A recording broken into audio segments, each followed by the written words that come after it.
Another coins naman tayo mga kaibigan. Today's video ay pag-usapan natin yung year 2021, 5 peso of the Philippines new generation currency na pinag-usapan sa ngayon. Ito ba'y nabibili? Magkano? At magkano ito sa local buy and sell sa Pilipinas? Let's go! Good morning, good evening mga kaibigan. Ito na po yung nakuha ko sa sukli na year 2021 5 peso new generation currency ng Pilipinas or NGC series. Ito po yung pinag-uusap-usapan ngayon sa atin sa group, sa Coin Collector group sa FB kung ito po ba ay may presyo. Update po tayo kasi may nauna akong vlog na nito mga kaibigan. So mga kaibigan, masasabi ko dito ang bariyang ito sa mga hindi pa nakakaalam. Bago lahat ay don't forget to subscribe mga kaibigan. Ang bariyang ito ay si Bonifacio, Andres Bonifacio ang naka-portrait. Ayan, 5 peso denomination. At yan po ang tinatawag na nonagonal. Ang year nito ay 2021. Ginawa po siya mula 2019, 2020 hanggang 2021. Ayan, nonagonal po ang kanyang side. Ibig sabihin 9 sides, nonagonal. At sa likod makikita mo dyan yung tayabak or jade vine, mga kaibigan, at yung silyo ng Bangko Sentral ng Pilipinas sa kanan. So yan po yung topic natin ngayon mga kaibigan. Magkano nga ba ito mga kaibigan?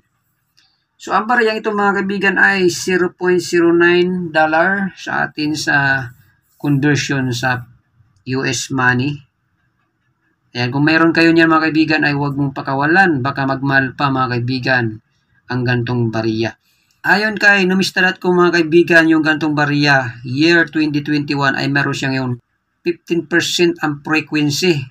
Yung mayroon silang data doon sa mga miyembro nila na mayroong hawak na 15% na ang mayroon nito kay Numismatic.com. Yung year 2021 alone mga kaibigan, at ito po ay walang presyo sa kanilang catalog. Ayan mga kaibigan. Din nung ating tiningnan kay YouTube, abay napakarami na mga kaibigang naglalagay ng presyo. Ang sabi ng iba ay ito daw ay rare. Ito daw po ay hard to find. At yung iba naman ay mahal na daw ito mga kaibigan.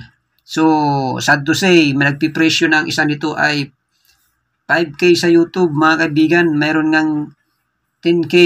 Bibilin daw ng mahal mga kaibigan ayon dito sa mga vlogger na nagko-content na ang gantong barya ay mahal. So itong gantong klaseng coin mga kaibigan, 5 peso NGC series ay kasalukuyang ginagamit ito. Nagsisirculate sa Pilipinas bilang pambili ang pambayad sa mga utang mga kaibigan. At masasabi ko, ito na po yung pinaka hard to find sa mga nonagonal na coins na 5 peso NGC series. Yung tatlong taon na yon, 2019, 2020 at 2021. Sadyang mahirap itong hanapin kasi ito. Mayroon na ako nitong bali pangatlo ko na to na coins mga kaibigan. So mas hard to find ito doon sa tatlong year na yon mga kaibigan. Kaya kung mayroon ka nito ay maswerte ka mga kaibigan, at ito ay i-preserve mo na huwag siyang kalawangin. Kasi nga po ito ay gawa sa nickel plated steel. Ibig sabihin ay ito ay magnetic mga kaibigan. Kaya madaling masira. So, nung atin namang binisita, nagbasa tayo ng mga comments, mga posts dito sa Coin Collector Group sa FB, ay wala pang gaanong bumibili at nagbibinta. Ang nakita lang natin, isang beses lang nating nabasa na mayroong nakabili nito. Nakabili na mga kaibigan. 300. So, ang ibig sabihin, kung 300 ang isa, pumapatak po ng 33.35 pesos ang isa mga kaibigan. Sa ngayon, kasi nung una natin itong napakita sa unang vlog natin, ito po ay wala pang bumibili at wala pang presyo sa mga numismatiko na legit ng Pilipinas. Ito po ay wala pa po sa catalog na ito po ay binibili. Pero for the meantime, may nakita na tayong nakabili. 300 mga kaibigan. So, kung gano'n ang presyo mga kaibigan ay huwag po tayo mag-rely doon sa presyo na yon na 300. Ito ay kasalukuyan pang by observation ng ating mga legit numismatist kung ito nga ba ay magiging hard to find or magiging mahal in the future mga kaibigan. Kaya huwag po tayo maniniwala basta-basta sa pananapanood natin sa YouTube na napakalaki ng presyo. Pero pag ikaw ay nagtanong doon sa mga legit coin collector at legit na numismatist, baka lang po tayo ay mapahiya kung sabihin natin ito ay mahal. So sa ngayon mga kaibigan, wala pa itong presyo sa katalog ng mga numismatist. At sabi ko nga, 300. Para sa akin mga kaibigan, kung ganitong year 2021 wala ka pang kopya, siguro makataong presyo para dito ay 20 pesos, pwede na pag UNC mga kaibigan. Pero kung ayaw nyong masayang yung pera nyo, mag-hunt na lang kayo. At pag nakakuha kayo ng isa, 2, 3 ay i-preserve nyo, baka sakali nga naman lumaki ang presyo. Kay eBay mga kaibigan, wala tayong nakitang nag-post na nagbibenta.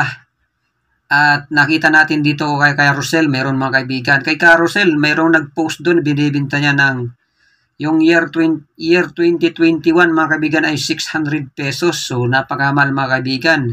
Pag sa mga ganyan, Lazada, Carousel, eBay, talagang mahal po yan. Pero kung sa walk-in lang, sa mga tao-tao lang mga kaibigan, ay wala pang gaanong bumibili nito at nagbebenta. Isa pa lang nakita natin na nagbenta nito, isa pa lang nakita nito na nakabili ng 300 mga kaibigan sa mga coin collector group sa FB. So yan mga kaibigan ang update sa year 2021.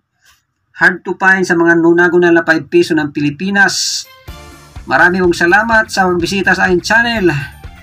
God bless you all. Bye-bye!